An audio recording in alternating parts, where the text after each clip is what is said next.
You're listening to the 49 Carats Podcast, a 49ers Goldmine production with Stephanie Sanchez.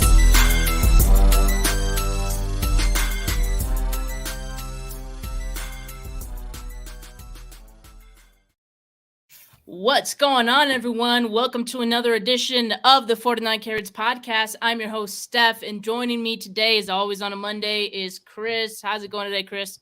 I'm doing well. Good seeing you. I always look forward to this. You know, Mondays are Mondays, but it's always cool knowing that at the end of the day, I get to have some time and visit with you and everything. Wanted to give a shout out to my brother. Today is his birthday, so happy birthday to Brandon. Right on. Happy birthday, Brandon. Hopefully he could tune in today as well. Yeah. But yeah, you know, Mondays, it's like Mondays have a bad rap. So why not make it a little bit better out there for the faithful, talking about our favorite team out there. But before we get into, I guess, the specifics of like 49ers, there was a couple of news that got dropped on us today. Because the NFL is meeting for spring meetings. Not sure how that's different from the meetings they had like a month or two ago in Arizona. But the decisions were made today. And I guess the league decided that they are going to go ahead and allow teams to dress a third quarterback without taking up a roster spot. As we know, this is the rule that the 49ers and what happened in the NFC Championship kind of started this, rule and I guess trying to get it proposed into motion. And so we're going to just call this the 49ers rule. How about that? Like that, is that fair to? Yeah, or the Purdy rule. Yeah, something like that. The Purdy rule. Yeah, the Purdy rule.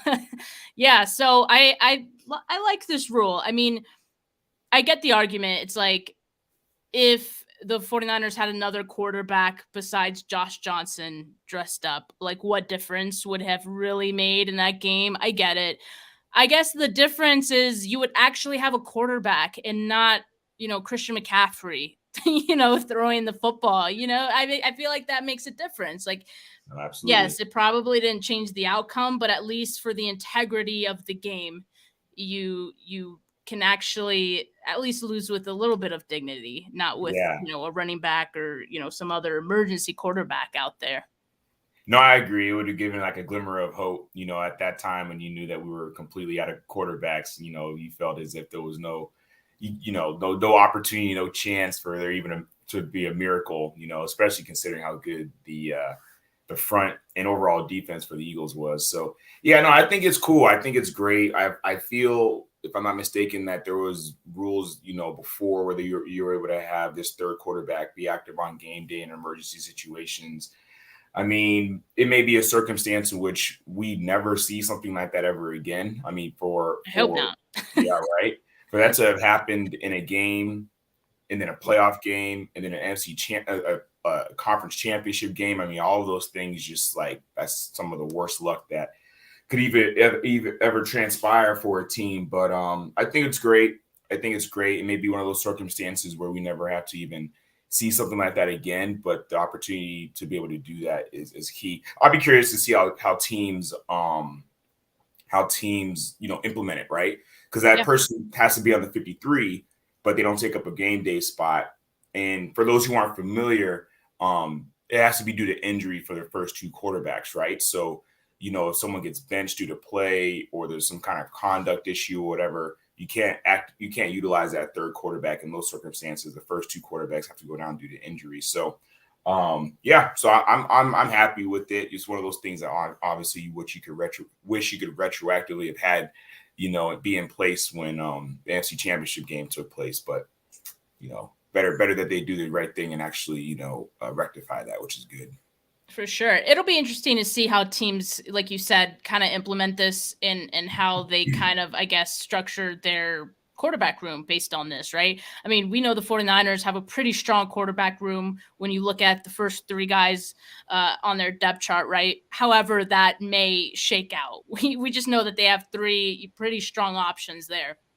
So it'll be interesting to see if other teams maybe kind of follow suit and get some stronger quarterbacks that are higher upside guys. So we'll see. But some other news that came out of the spring meetings is that, Thursday night football are now going to be eligible to be flexed. And that wasn't a thing before. It was very controversial, this entire voting. And from what I understand, most of the players, or the NFLPA, was totally against it, and it was the owners who pretty much voted this through. Not surprising, because of course this all comes with the thought of money, right, in mind.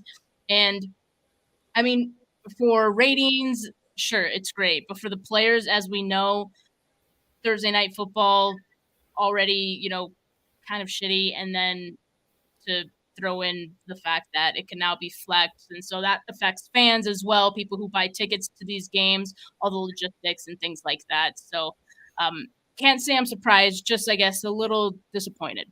I'm with you on that. Everything you just said. I'm not surprised either. I am disappointed. Couple things that come to mind when I think of it, right? I personally wish we could just throw Thursday night football into the sun. You know what I mean? And it's not really so much about the quality of play, which is a lot of what people complain about. To me, it's about just the short weeks. Players don't like it. And, mentally, that mental aspect, it's hard to maybe get up for a game fully or be fully comfortable when you're, sore, or you're already mentally saying that you don't like it. And, that's a narrative, say, for instance, for players coming into the league, rookies having to play on that day. Well, they know the vets hate this game, so how do I get up for this game? But even aside from that, it's interesting. I know it's week 13 through 17 is what they said that, could be flexed, and it could happen up to 2 times, right? So yes. I'm not sure. I don't think this would impact the Niners because they already have 2 Thursday night games on their schedule. But it's interesting. I think they have a 25-day lead time or something. A lot can change. This is a week-to-week league, right? So when you think about the big picture and how much the a roster can change or look differently, or a quarterback can go down or whatever in a matter of 3 weeks, you may just be right back at square one. You're flexing a game out for another team that you think is going to be a marquee matchup, and an injury can occur, prior to that or something like that, and that marquee matchup that you were going for isn't going to materialize anyway. So I don't know. It's like you said, I'm not surprised either, but I'm disappointed as well. And for the sake of ratings, and I'm curious, how much of an impact are we really talking about, right? I mean, people are going to watch if they're going to watch. So yeah, from a logistical standpoint, it's interesting. There's a lot surrounding the game that clearly the NFL is saying that they don't really, aren't concerned with, whether it's the fans, whether it's all the other industry that's impacted by shifting a game. But the NFL will NFL, and that's what they're doing again with this decision. Absolutely, they will. But let's talk about, I guess, something like a cooler bit of news here. The Levi Stadium set to host Super Bowl 60. I believe it's 60, right? I don't ask me about Roman numerals, okay? It's like LX. What does that mean? I think it's 60, right? So 2026, that's the year that the 49ers, Levi Stadium will be hosting a Super Bowl, and hopefully the 49ers will be playing in that one, right? As we always wish. Crazy year for the Bay Area in general, because they'll also be hosting the World Cup same year. So that's going to be kind of chaotic. I don't know how those logistics are going to work out, but hopefully all the cities are in sync and aligned with how they're going to do that. I mean, that should be fun. That's a great thing for Levi's to be hosting once again. This will now be their second time hosting the Super Bowl, and just for the Bay Area in general. Yeah, that's very exciting. I had seen something before we got on that I guess Candlestick, and I don't know, I can't remember how to pronounce it. Is it Kezar Stadium before? Yeah. Never hosted a Super Bowl, and then here the 49ers, home field is hosting, I think, twice in 10 years or something like that. So yeah, it's exciting. Definitely, you get hyped for it. Before there was always the allure of being able to win a Super Bowl in your own home stadium. Well, that's happened twice and happened in successive years right recently.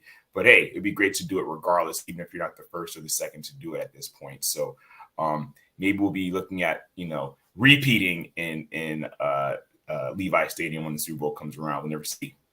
Yeah, you never know. You never Never know. know. Yeah, Yeah. it's a little surprising that Levi's being as ugly as it is. I'm sorry. It's not the most beautiful stadium I've ever seen.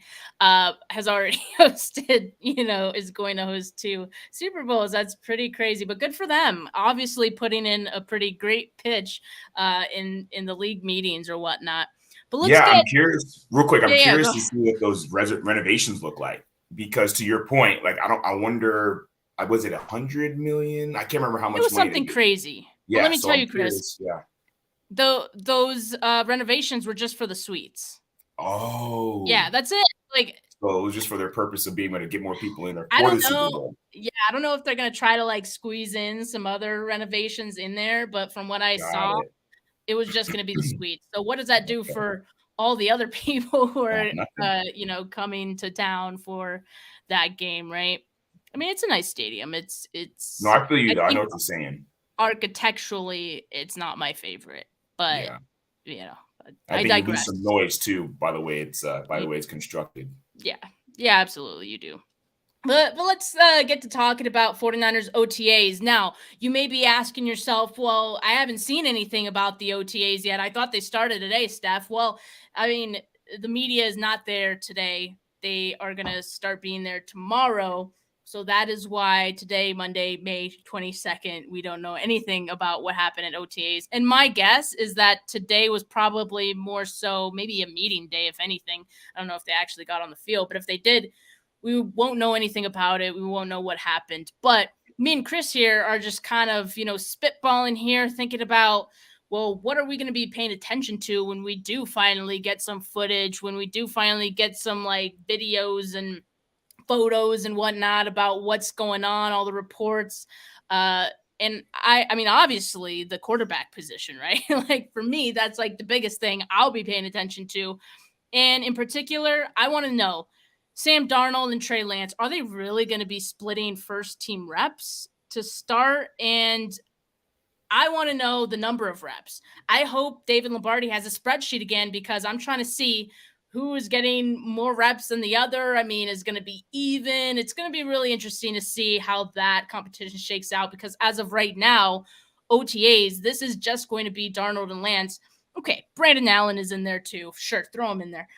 But, Brock Purdy's not really going to be in the mix as far as like getting these reps, obviously. So it's going to be the Darnold and Lance show. And that's really what we're all going to be paying attention to.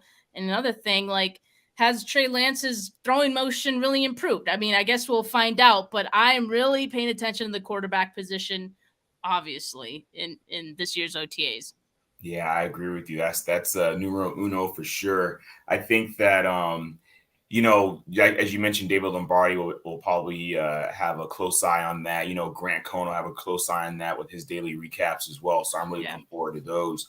And yeah, that splitting of reps and such, like, again, like I think sometimes on its surface, on its face, isn't as, concerning as maybe it could seem or appear to be. But I am curious what that split does look like. That's what I'm concerned about. Like, I think it's always a good look to have your backups out there getting some reps with the ones and so on and so forth. But if it's closer to a 50-50, that's to me more concerning and more indicative as to, how the team feels about Trey Lance, what they think about him in his development thus far, and maybe even potentially moving forward. So yeah, that's definitely the first one for me that I'll be paying attention to also. Interesting. So you think that if it is closer to a 50-50 split, like you kind of think that's like a red flag? For me personally, because to me, that gives me the impression that the team identifies Lance and Darnold being kind of on par with one another, as well as one needing to separate one from the other, right? Which competition is great, but then if from day one, they're actually splitting reps like 50-50, it gives me the impression that they don't feel that Trey Lance has done enough or is at a point in his development to where he's at least, where he's at least ahead of Darnold, even despite the fact that Trey's been in the system for a couple of years, knows, the playbook, knows, has some timing with players and so on and so forth from an on-field perspective. But yeah, to me, that would kind of give me an indication as to them seeing that Lance and Darnold are kind of more on par with one another, and that Lance needs to kind of do more to kind of separate himself to, at the very least, secure that QB2 spot.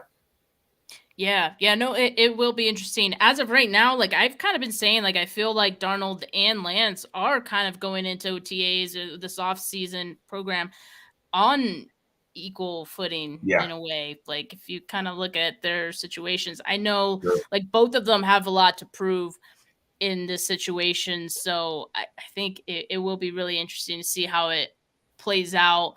And I mean, aside from the quarterback position, which is obvious, I think we're all kind of looking at that. Guys, let us know what you guys will be paying attention to. I'm trying to find some more ideas. One thing I'm also looking at are the wide receivers, because the 49ers brought in a plethora of wide receivers, aside from the number of guys that they already had or are returning.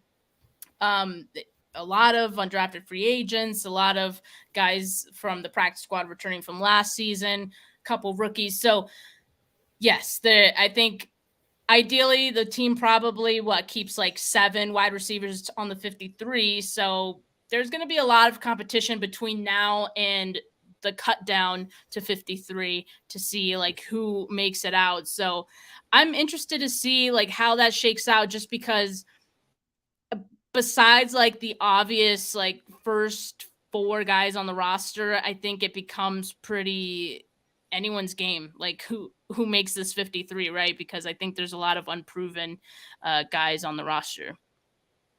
I agree. And also something to keep in mind as we progress through the summer and think about it like this and roster construction, if Shanahan has in the past, going back real quick to the new rule, the Purdy rule that we'll call it, being able to activate 3 or dress 3 quarterbacks on game day. Shanahan does have a history of having 3 quarterbacks on the 53. And that being said, with the flex, right? Like, so where does that come from? Is it going to be on the defensive line? Is it going to be in the wide receiver room? So that being said, that competition for those other 3 or 4 spots beyond the top 4 that we kind of like can pretty much pencil in or ink in, if you will, from a wide receiver standpoint, could be even tighter. That's another spot that I'm looking at too. I mean, curious to see Danny Gray and his development. Yeah. Also out of the doghouse. Yeah, right. And then also with the excitement of oh my goodness, Steph, I already forgot his name. What's the guy that kind of wowed us last week a little bit with some tape?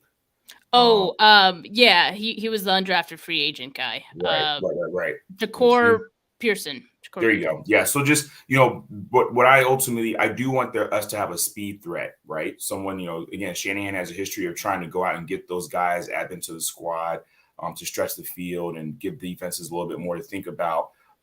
Whether we've utilized them is a different story. But that being said, I know that they have that element to their game. So yeah, absolutely. It's going to be tight. And, the wide receiver room is definitely one place that will be interesting to see who sticks and if someone can separate themselves to be able to make the 53 beyond the top 4 that we know.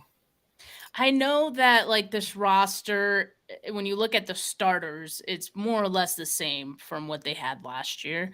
But there's so many new guys in the building, I feel like. Just from free agency, the depth. So I guess I'm paying attention to all of the depth. Sure. And yeah, like a wide receiver, like we just spoke about. Certainly offensive linemen too. There's some new blood there. Some of the new additions to the defensive line, right? Like I want to see how Clinton Farrell looks, right? I want to see how Drake Jackson looks in his second year. I know, Steve Wilkes kind of hyped him up a little bit and he's been working hard, and I want to see what it looks like in the secondary as well. A bunch of new blood, new depth. Isaiah Oliver, is he really going to be the nickel corner? It seems like it, but what's the competition going to look like aside from that, right? It's just, to me, that stuff's exciting. Yeah, we know who the starters are going to be for the most part, but I think, some of these battles that are going to be had, in the depth chart are going to be pretty exciting to me. And I want to see how Jair Brown looks, honestly. And let's not forget Jake Moody. Yeah. Yeah, without doubt. Absolutely. Yeah, no. And getting into some specifics, I want to see how Jake Brendel looks. I mean, you got your deal. Last year was your first year, kind of really getting, starter being the guy, right, at center after being a little bit of a journeyman and such. I want to see if he's out there moving bodies, getting out there in space in the zone running game and the run game and such like that. Want to see how the guard competition shakes out. Has Spencer Burford solidified himself as the right guard one? John Feliciano was brought over. I know he signed. I'm curious to see if that's a depth piece or if he's actually going to push Spencer Burford to go for that position. And also, I'm really curious. It's one of those intriguing things for me personally. The redshirt guys, right? So Kalia Davis, Jason Poe. Want to see what we're hearing about them. If there's tape that gets released or put out about those guys. When the media pool asks questions about Poe, Davis, some of the players who were around last year that didn't get to play either because they were on the practice squad or due to injuries, such as Kalia Davis coming out of college. Yeah, I'm really curious to see how those guys look as well, or if how well they benefited from that year off, that year of getting those mental reps, but then also Jason Poe was on the practice squad, so he was out there doing work. But then, of course, Kalia Davis towards the end of the year did get into practice a little bit. So I want to see if they're actually that next step, if that's going to materialize. So really excited about that for sure. Yeah, and just one, I guess, piece of caution that I'll leave you guys with when talking about OTAs is that he's in the best shape of his life season. Oh, for sure. And also, I think OTAs we should always try to just, take with a grain of salt, just because the videos that we see, that there's really, the defense is very minimal just because there's no contact allowed. We talked about it last week, how Lenore a couple years back got fined for, a great play that he made, but because it was too much contact, right? So keep that with a grain of salt, right? The offense is going to look great. When it comes to OTAs, quarterbacks may look great in OTAs. I think we just got to keep some of this stuff in mind. And also, just because a guy looks like he's in the best shape of his life, which he very well may be, doesn't always translate to better play on the field. We just got to remember that. So, hey, Brian Hoyer was the best OTAs player of all time. Case in point right there. I rest my case, right? So guys, I mean, I guess that's all we'll just remind you guys of with OTAs. But I'm excited. I'm so excited. It's hard to not get carried away with some of the clips. I'm sure we are going to be seeing some deep throws, we're gonna be like, oh wow. But yeah.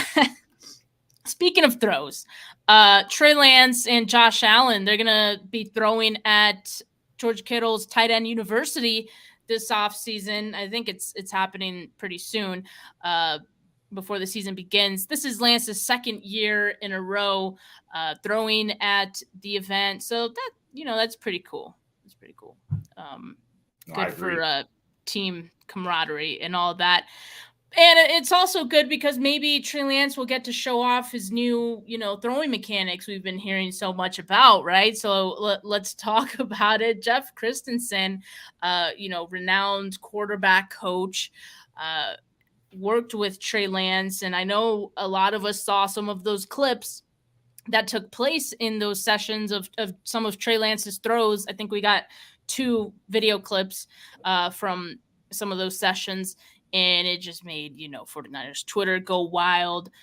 And now we know, why those passes just looked so, tight. Like we were talking about, the tight spiral. You can kind of see that it was a better ball being thrown. Whereas, in the past, kind of wobbly. The ball still got to where it needed to go. But I think we can all see that, sometimes Trey Lance's throws were just they were wobblers sometimes. But let's talk about Jeff Christensen really quick. We know him as Patrick Mahomes' quarterback coach, but he's done much more than that, right? Of course, anyone who's attached to Patrick Mahomes, I guess, as a coach is gonna, look great. It looks great on the resume. But he's coached a bunch of different coaches. I mean, a bunch of different quarterbacks, nearly 200 college and NFL quarterbacks in his career. Kirk Cousins, Ryan Tannehill, Aiden O'Connell from this past draft class. even Jimmy Garoppolo he's worked with, in addition to, of course, Patrick Mahomes.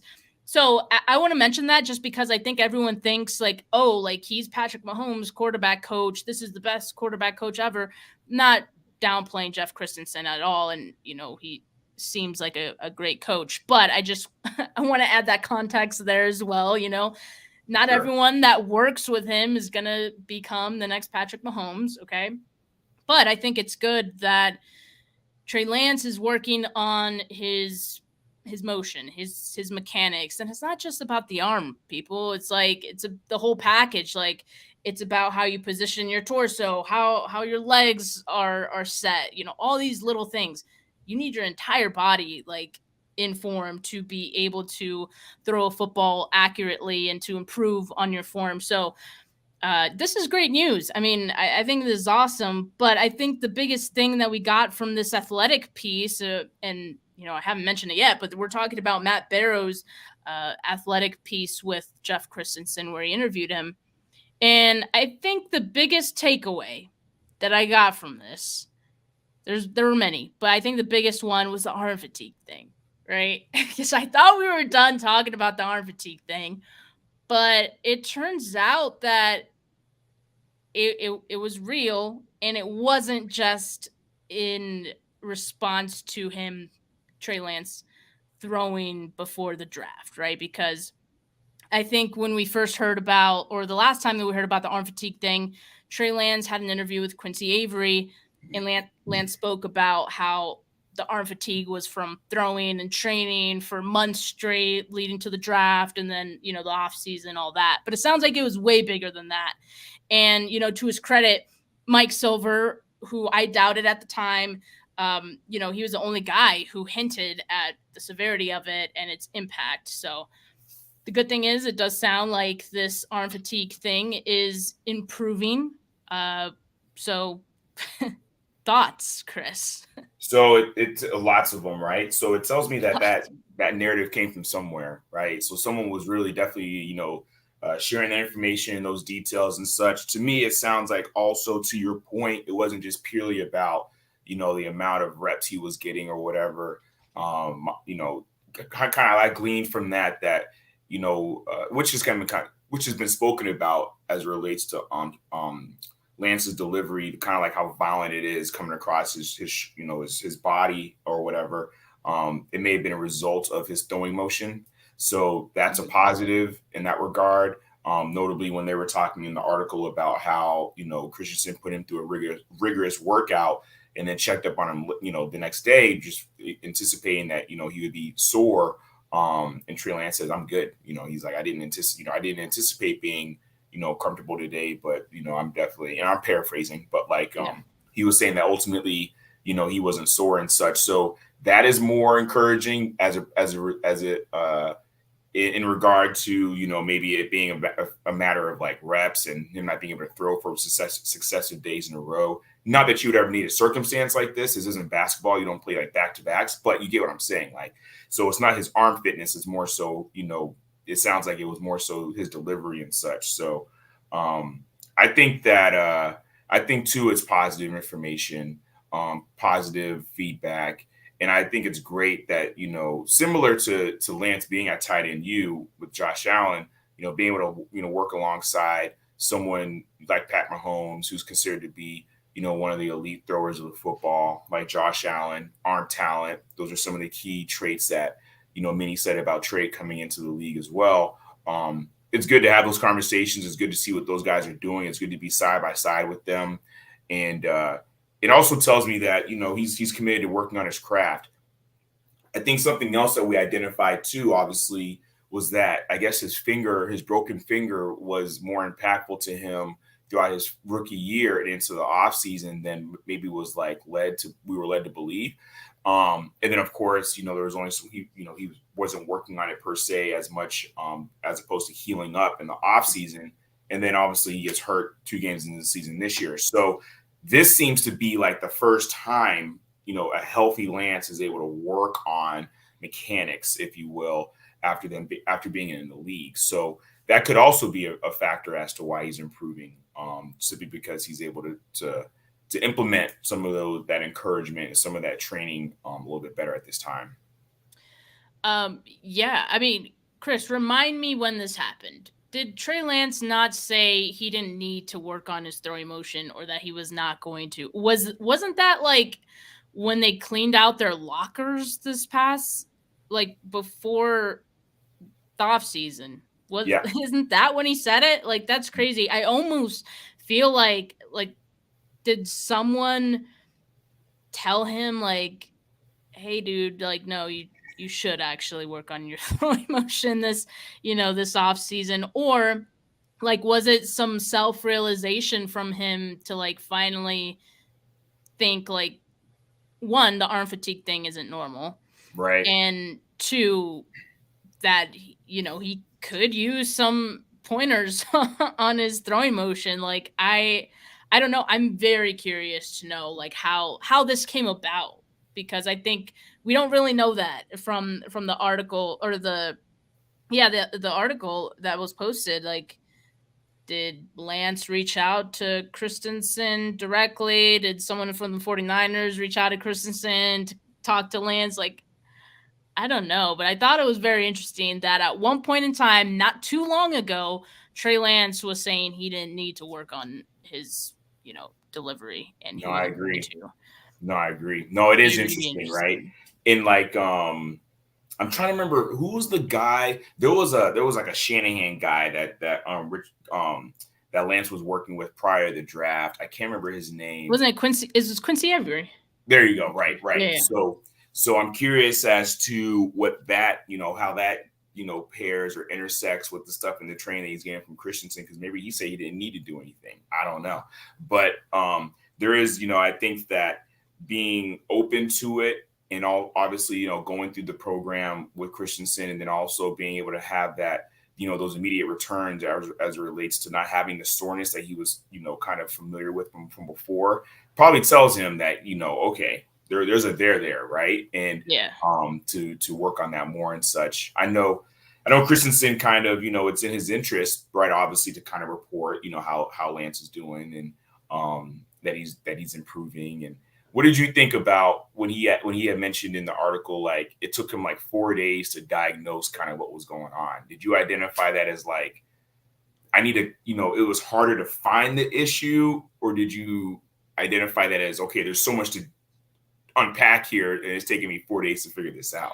Yeah, and for context, for those who maybe haven't checked out the piece, one, it isn't on The Athletic, but I'll just say, so Christensen said it usually takes him a day to diagnose what's wrong with a quarterback's delivery. With Trey Lance, as Chris mentioned, it took Christensen 4 days to figure it out.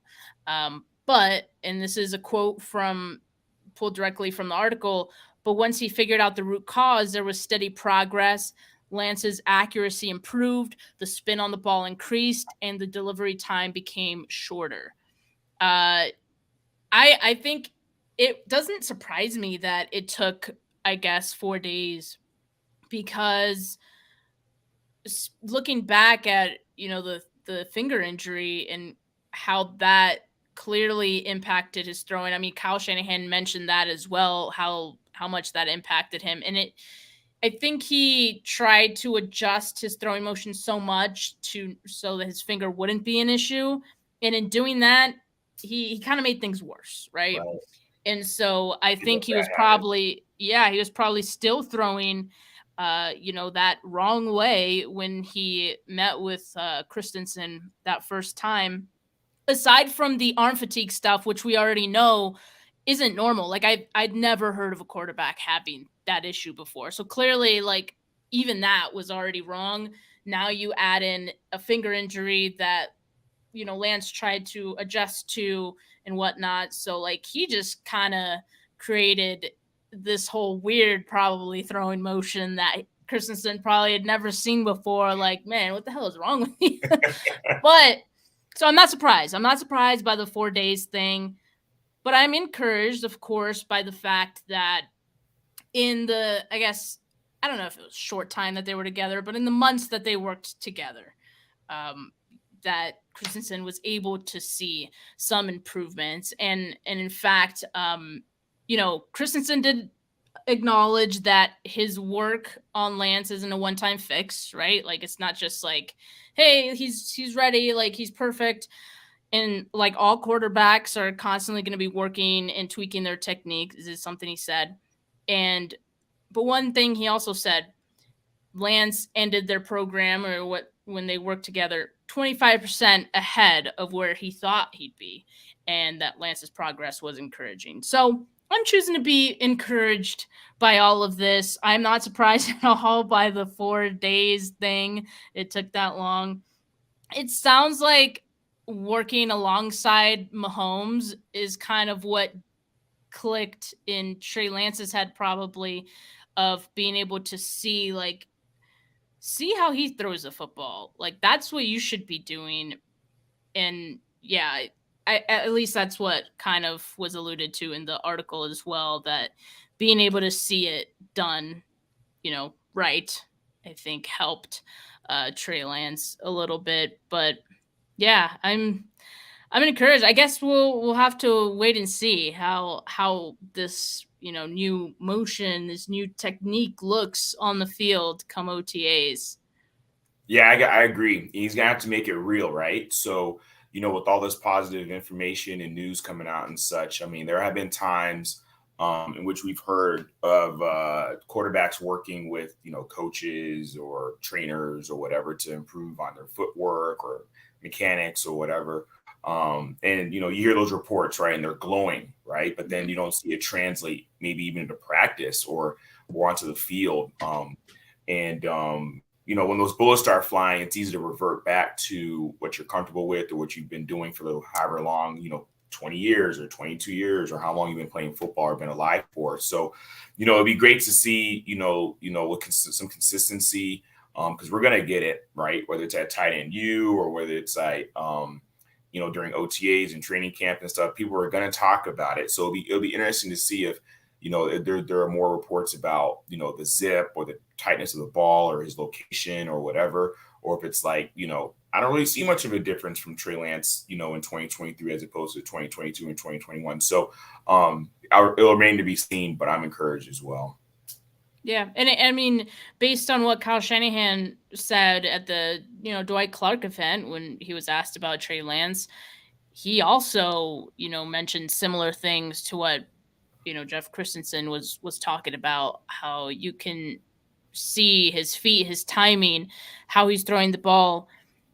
Kyle said he's in such a better place now than when he was last year at this time. I don't know why, that's not hard to believe, because I saw some people wondering, or saying, oh, well, Jeff Christensen, of course he's going to say good things about Trey Lance and how he did in working with him because it's just an ad for him, basically. It's his work. But, I mean, Kyle Shanahan doesn't necessarily need to say these specific things about Lance. He could have kept it pretty vague. But, Kyle mentioned these same things as well. So, I think, yeah, we'll have to wait to see, like you said, once we get on the field, once the bullets fly, once we get in real game action, is it going to hold true? That's the real question. But I think right now, I think we should be encouraged by what's being said about Lance. Yeah. But there's another quarterback, who's going to be competing with Lance, who's been getting a lot of love from the national media. I mean, we talked about all the things that Ian Rappaport has said about him. Mac Mayoko thinks he's the most talented thrower the 49ers have ever had. And there's another, media member who just recently spoke with Rich Eisen, joined him on his podcast to talk about Sam Darnold and what he thinks about him. And I will play the clip really quickly here. I'll tell you what, I had someone tell me this just recently. They believe that Sam Darnold and that match with Kyle Shanahan out there in San Francisco, that could finally be the spot that totally makes him become the out of nowhere surprise of the year. I had someone who I trust implicitly when it comes to quarterback play. And I'm telling you, I said to them, I was like, what? They're like, just trust me on this one. Well, the question is. So, and I don't know if that was you laughing in the background, Chris, or if it was Rich. I was honest, because like, yeah, okay. When I first heard it, I heard someone like scoffing in the back, and I was like, "It's Rich." Like, are laughing. you kidding me? Yeah, they're like, "Are you kidding me?" Look. It's not crazy to think that a quarterback can improve in an improved situation. Like, this is maybe one of the best situations any quarterback can be in the NFL is here in San Francisco with Kyle Shanahan, with the weapons that they have, right? I mean, yeah, sure. But I feel like there just needs to be some pumping of the brakes. Like, I think we just need to wait and see. Again, the same thing we're doing with Trey Lance, because I just want to say, I don't think it's fair for me to sit here and be like, oh yeah, like Trey Lance, like his throwing motion's so good now, like he's going to be great. And then in the same breath, say that Sam Darnold can't look great in this offense. Like, I think that's totally in the realm of possibility, but like to hitch your wagon on any of the quarterbacks right now before we've seen any of these quarterbacks in real game action this season is very like premature, right? I agree. And of course I follow you closely. So your takes on the whole quarterback conversation and everything that's been being talked about the last month or so have been spot on, but be it, on your podcast or on your social media. And I agree with you. And Mike Martz, in addition to Louis Riddick, of course, the piece you just played, Mike Martz said, I can't remember the media outlet recently, he thinks that Sam Darnold is going to start for the 49ers. I am challenged with this, to be honest. Listen, if the cream, I truly believe the cream rises to the top. So if Sam Darnold is the best guy in camp, then damn it, so be it, I guess. But I'm also curious where this is coming from, right? Because I get the impression. Yeah, right. Without a doubt. Like, I get the impression that there's like a novelty effect that happens when certain players change teams. You know what I mean? Like, I already know that there was excitement about Sam Darnold coming out of USC. He was drafted 3 overall. We keep hearing that. To me, at that point, that doesn't matter. And arguably, you can say it doesn't even matter for even Trey Lance, for that matter. Not to mention the fact that there are plenty of draft picks that get drafted high that don't, their career doesn't equate where their draft position was. So that's a narrative, though. That's something that keeps getting said about, Sam Darnold's ability or, possibility of being great in this offense. The other thing that I wish, aside from just like, I think he's going to look great, so on and so forth. I wish there was a little more context that would be provided. Because is it because Shanahan is a great schemer of offensive plays? Is it because plays, he won't have to think much, or I'm just, coming up with things? Or is it because, players will be running wide open and he should be able to, make easy decisions? Is it because Shanahan tells his quarterbacks where to go with the ball? What is it that makes them so what makes these, media, personalities so confident that Sam Darnold will have like a reemergence or rebirth, if you will, in San Francisco, when there's so much to the contrary from, just the numbers as well as the tape that he's put out there. That's what's curious to me, because, when Matt Maiocco made the comments about, being the greatest thrower of the football, regardless of the context that he said it in, he said it, right?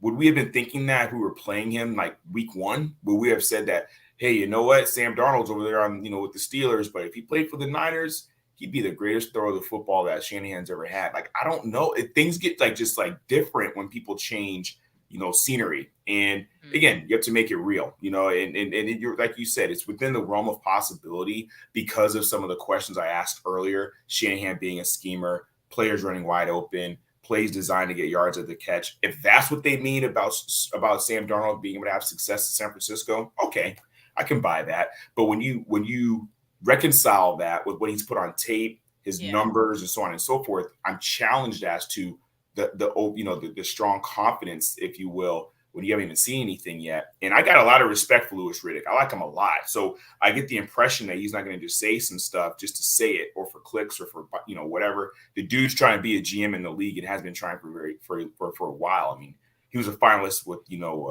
John Lynch. But at any rate, yeah. So, yeah, they're believing what they're hearing. And I think that we just got to see how it all plays out. I'm a little skeptical, though. I got to be honest. And I'm curious to know, like, I guess who, because clearly this is coming from someone in the building, as even Riddick said. I guess I'm just a little curious who is so, I guess, trusting of Sam Darnold, in San Francisco before even seeing him, put on the uniform. And saying these things, right? Like I'm curious. I saw a lot of skepticism that it was Brian Greasy. Brian Greasy also comes from like the media background, and aside from being a former player, right? But the connection makes sense. Like they go way back, I think. So that'd be interesting. It would be a little I think problematic for me though if the quarterback coach already had these preconceived notions on That's a really good point. is going to be in the offense before even seeing him in the offense. Does that give him an unfair advantage? In this case, is there going to be some favoritism towards Sam Darnold because that's an excellent point, you Steph. see the potential, right? Yeah, I agree. Yeah. I'm not saying that it can't happen. I'm not saying that Sam Darnold can't revive his career here. It absolutely can happen. Like I said, if he can't do it here, he'll never do it. Let's just call it that. This is a good situation for him. So I don't want to discredit Sam Darnold here again before I even see him on the field. But I guess I just want to wait until we actually see these guys on the field before saying anything like this about them. You know what I mean? Any of the quarterbacks on this team. Totally. I'm on board with that 100%, what you just said, and that's the challenge that I have, right? That's the challenge that I have as it relates to these overtures that are coming from various media members and such. When you haven't seen anything yet, when these guys aren't even in pads, you know what I'm saying? When they're throwing on whatever 7-on-7s or whatever, they've done thus far, in shorts and t-shirts and on air, for the most part, before even stepping into the system. I mean, I'm not saying this is even going to be the case, but Sam hasn't even absorbed the playbook yet, right? So how do you even know? So, but for the Mike Martzes and the Louis Riddicks to be saying these things when you haven't even seen it, to me, I feel as though it's either a lot of confidence in Kyle Shanahan's system or something that I don't believe necessarily to be true. Confidence in Kyle Shanahan to be a key QB guru or developer, or maybe it's confidence in Brian Greasy in his 1 year of being a QB coach, that they'll be able to bring something out of Sam Darnold, because the reality is the reality. We've seen enough of Sam Darnold to kind of get an idea of who he is and what he is, as well as the circumstances in which that have contributed to his numbers, whether it's his passer rating or his yards and so on and so forth. Or maybe people are just really those last 5 games of last year really inspired people to think that Sam Darnold has turned things around. Okay, whatever. But like you said, we'll see. And that's what I'm here for. If these reports keep coming out throughout practice and throughout training camp and stuff, to your point earlier, still has to translate over to the season. Yep. But okay, cool. But to be doing that stuff now when OTAs just started, I mean, and we've been hearing these things already, right? For the last couple of weeks and stuff, it's peculiar. So, but you're right. It's coming from somewhere. I'm always nosy to kind of think, get to the bottom of it to see who's saying that, putting that narrative out there, and the mental gymnastics that are behind it. Is this to push Trey? Is it to encourage Trey Lance? I'm sorry, Sam Darnold. Is it to get the fan base's minds ready, or for the fact of Sam being able to be, being the starter? I don't, it's so much to speculate, right? But I'm with you, and I always have been. I agree that we just got to see how it all shakes out when practice starts. And that we will. And OTAs, like we said, started today. Tomorrow we'll get the inside look because the media will be on the field. So I'm excited, man. There's a lot to look forward to. I know the quarterback competition and this all the talk about the quarterbacks is getting, kind of worn out, but we're so close to like real football, it's coming. We're going to see real throws. We're going to see real football take place. So that's what I'm excited about. And, we'll just, change our opinions and our thoughts accordingly. But for right now, we don't know anything. So Yep. keeping an open mind. All right. Well, Chris, thank you so much for joining me today. Thank you so much to everyone who tuned in to watch at any point today. Appreciate you guys.